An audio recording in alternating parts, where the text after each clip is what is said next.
மயிலே உனை நான் மயக்கவும் இல்லை,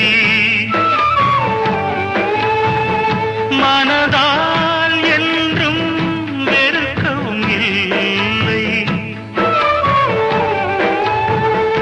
என்னை நீ தேடி இணைந்தது பாவம், எல்லாம் நீயே எழுதிய கோலம்.